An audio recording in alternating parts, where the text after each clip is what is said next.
noches. My name is Ifi Discurso.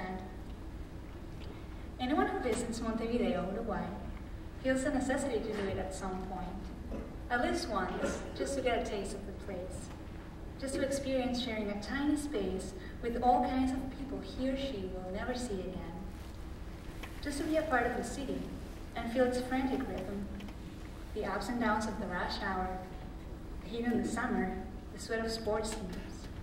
Of course, I'm talking about riding the bus. I am one of those few fortunate who grew up in Montevideo. I should start by saying that Uruguay is different. Christmas falls right in the middle of our summer break.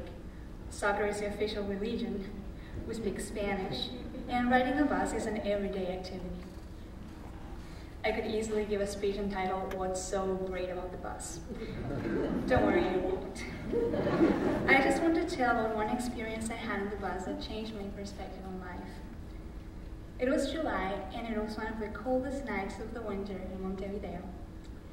I sat shivering in the back of the bus, going downtown. Something totally unexpected happened. A little boy who couldn't be older than 8 years old came up and started silently offering small cards with love and friendship quotes on them. This is a common sight in Uruguay. You can buy all sorts of random items on the bus. If you're fortunate, you might even get to listen to a couple of guitar players perform 1 or 2 songs and then pass the hat around collecting coins. This night, however, my ride was going to include a life lesson. This little boy, Afro-Uruguayan, wearing an old coat and ragged clothes, came offering little cards with love quotes. It was easy to see he was homeless. I was carrying no money since I used to buy my bus tickets monthly. When the boy came by, I smiled at him and said, "I'm sorry, I don't have any money with me, but thank you very much and have a good night." I returned him his card. He walked 2 or 3 steps, came back and left it again in my lap. "Keep it." He smiled and walked away. This card was all he had. This was his only means of making any money at all, to be able to buy food or find shelter for the night. However, he had decided to give the card to me as a gift. Most people had probably ignored him and kept their heads up, trying to avoid seeing a sad reality. I had been kind, and he was rewarding me in the only way he could, offering me his precious card. This particular event was something really small. I'm sure no one else traveling on that bus even noticed what had just happened. No one knew why I suddenly smiled while I looked out the window. But this small act meant a lot to me.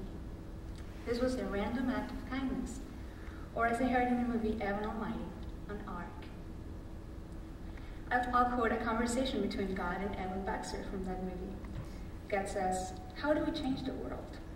Evan Baxter, the main character of the movie, replies, "One single act of random kindness at a time."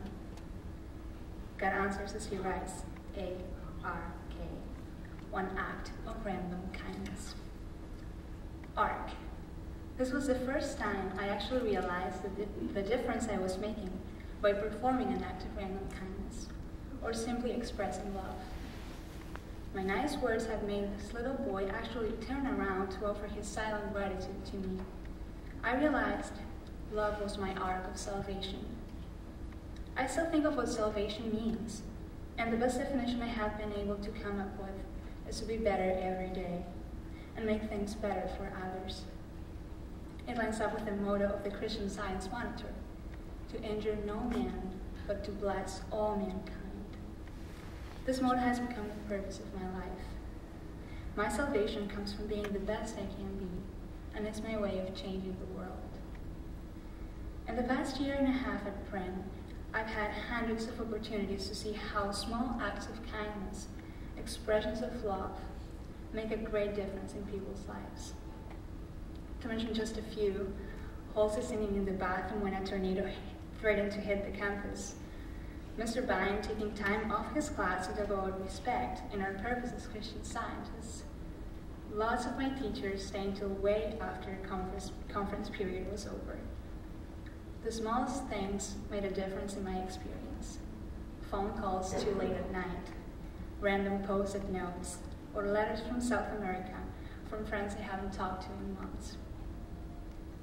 I am grateful for big decisions which have evidently changed my life, like the decision I made when I chose to come to print. But I am most grateful for all those moments that slowly shaped my personality. I am grateful for the small acts that were only motivated by love and made me a better person. I know these small actions are salvation, for expressing selfless love is my way to express my real nature as a child of God.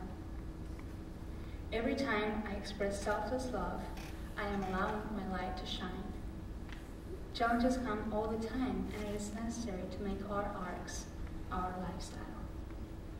I have learned it is easy to be deceived to stop doing our best, but it is our right to struggle to be good. We can't change the past. Therefore, the only option is to be the best we can be right now. I have discovered I become better every time I build an arc. Thank you.